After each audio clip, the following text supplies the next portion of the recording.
Hey guys, I'm Skystorm, this is Surviving Mars, and I'm here to show you just how easy it is to settle your first colonists with this 10-step guide to colonising Mars.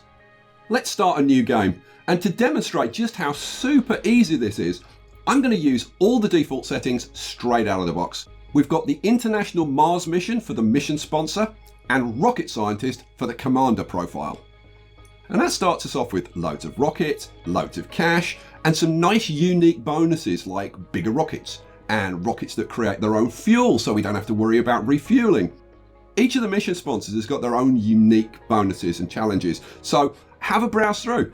Finally, the rocket payload, and again, I'm just going to stick with the default settings. If this is your first time playing, then I'd recommend choosing somewhere like Elysium Beta, which has got plenty of resources and really low threats. But have a look around and just pick something that you feel comfortable with. This is the map overview screen, and we start with one sector already scanned. This one already has plenty of concrete and lots of surface metals, and that's actually all we need. But I'll use my probes to scan the surrounding sectors. Anomaly. We've found more metals, more concrete, and we've even found water. Now you won't always find water at the start of your game, so I'm not going to use that, and I'm just going to rely on the prefab moisture evaporator that I brought with me to supply the water that I'm going to need. Zooming in gives us a more detailed look at the Martian surface and the resources that we've got available. I like to start by planning where I want my first dome to be, and there's a nice spot here with underground metals that our colonists can mine and a research site that gives a boost to research production. The big blue hexagon shows the range of the drones controlled by your rocket, while the smaller grey hexagon shows the area affected by dust when the rocket lands or takes off. Dust increases how often buildings need maintenance, so you want to try and keep buildings outside of those areas. Right, we've landed on Mars, yay! And there was much rejoicing. I'll place a universal storage depot nearby and our drones can start unloading the cargo. Now, there are lots of things that you can do at this point. Researching technologies, scanning anomalies, scanning more sectors, but we're going to stay focused on getting our first colonists settled on Mars. We're going to need around 50 metals to build everything that we need. So just use your drones or your RC transport to collect metals from nearby surface deposits. One thing we do need a lot of is concrete. So let's bang in a concrete extractor. An extractor needs 5 power to operate, which just happens to be exactly what a large solar panel produces. And here's a pro tip.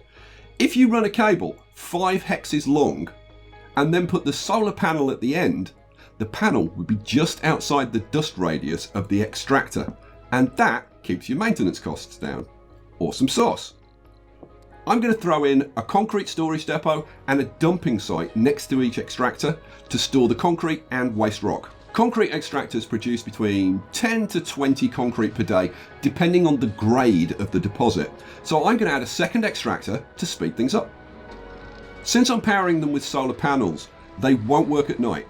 So I'm going to turn off the night shift, and that gets rid of the unpowered icon at night, and it also shows the proper production values. We're producing around 30 concrete per day, so it's going to take around 3 days to get our dome built. We can now add the life support systems. We need 1 water and 1 oxygen.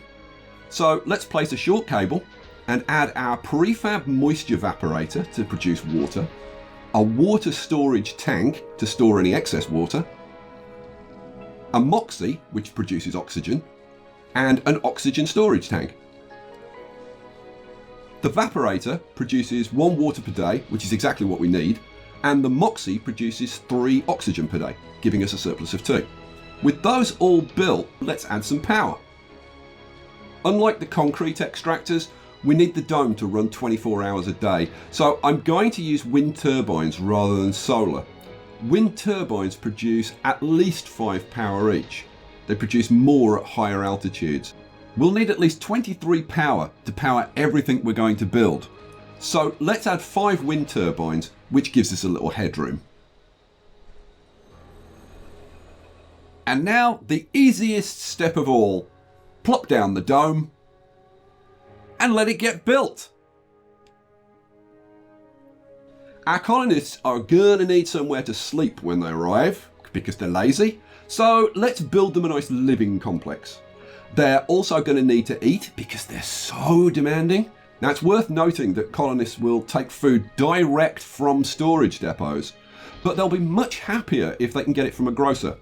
And to make them even happier, we'll add a small spacebar so they can all get drunk. Right, we're all set to receive our first colonists. The game will suggest 12 people to become your first colonists. You can set up filters or you can select people manually, but again, I'm just going to go with the defaults. Once you're happy with your selection, launch the rocket. Passenger rockets automatically carry a small stock of food, and that should be enough to keep your colonists alive until they can grow some more food of their own. Our rocket has now arrived, and all that's left is to land and watch our founding colonists bound gracefully like gazelles into the dome. New colonists have arrived. Full of hope and determination, the first founders have set foot on the Red Planet. And that's it. That's how easy that is. I hope you found the video useful. Thanks for watching, and I'll catch you for the next one. Peace out.